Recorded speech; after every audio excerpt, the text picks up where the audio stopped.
हमारी श्रद्धा है कि हमारे पास 1 लाख रुपया है तो उसमें कह सकते हैं कि देखो 1 लाख में इतना बन पाए, वो उसमें चलेगा। लेकिन आप हमें श्री जी प्रेरित कर रहे हैं, आप मनवाओ, नहीं मनवाओगे तुम्हारे परिवार की हानि हो जाएगी। ये उसकी वासना बोल रही, बोलने वाले की, श्री जी नहीं बोल रहे। अरे श्री जी तो घोर पापियों पर भी कृपा करती है, घोर दुराचारियों पर भी कृपा करती है, और अपने श्रद्धालुओं का श्री जी घर बर्बाद कर देंगे। ये सब स्वार्थी लोग बात करते हैं, दूसरों की श्रद्धा को डगमगा देते हैं। उन्होंने कुछ देना चाहा तो कह रहे इतने से नहीं होगा, और चाहिए। ऐसे लोगों को 25 पैसे नहीं देने चाहिए। समझ रहा है कितना छोटा दाना होता है, छोटी सी सेवा को पहाड़ की तरह मानते, ऐसे हमारे भगवान, ऐसे श्री जी है। आज जगह जगह पर यही वासनाओं के खेल हो रहे हैं, तो जिनकी श्रद्धा भक्ति बनती है वो भी चौपट हो जाती है कि यार सब जगह पैसे का खेल है, रुपए की ठोकर में अच्छे अच्छे को झुका दे। अगर रुपए की ठोकर में झुका दे तो न साधुता है, न वो भक्ति है। ऐसे जो लोग कहते हैं हम इनको बिल्कुल नहीं मानते, न वो भक्त है, न कुछ, वो धंधेबाज है। हमारे शास्त्रों में कहीं नहीं लिखा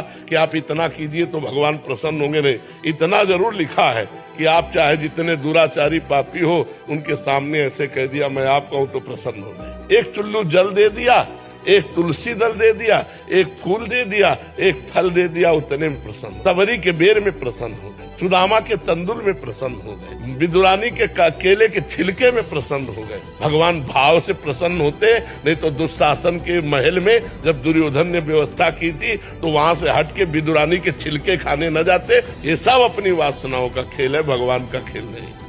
कहीं भी किसी भी स्थान में या तुम्हारे घर आया हुआ कोई संत यदि तुमसे कहता है इतने 1000 रुपया दो तभी तुम्हारा मंगल होगा, नहीं तुम्हारे घर का कल्याण हो जाएगा, ऐसे से बचिए। कभी कोई सच्चा भगवान का संत तुमसे रुपया मांगकर तुम्हारा मंगल नहीं चाहेगा, बिल्कुल डरना मत। ये सब पाखंड का बोलबाला चल रहा है। हमारी श्रद्धा अगर है तो हमारे टुकड़े पे भगवान रीझ जाएंगे, एक टुकड़े पे। हाँ, आपके पास है उसका सदुपयोग करो, वो बात अलग है, लेकिन कोई तुमसे ये दबाव डाले, बिल्कुल डरो मत, पाखंड का विरोध करो। वो आदमी 5 रुपया दे रहा है, काफी है, भगवान के लिए काफी है। अगर तुम 5000 मांग रहे हो तो तुम्हारी वासना भगवान को नहीं चाहिए। भगवान रुपया के लिए नहीं खड़े हैं, वो करुणा करने के लिए खड़े, रात दिन खड़े, तुम्हें दर्शन देकर सुख देने के लिए। निडर रहो, धर्म से चलो, जहाँ तुम्हारी श्रद्धा बने वहाँ अपने पान फूल अर्पित करो, उसी से मंगल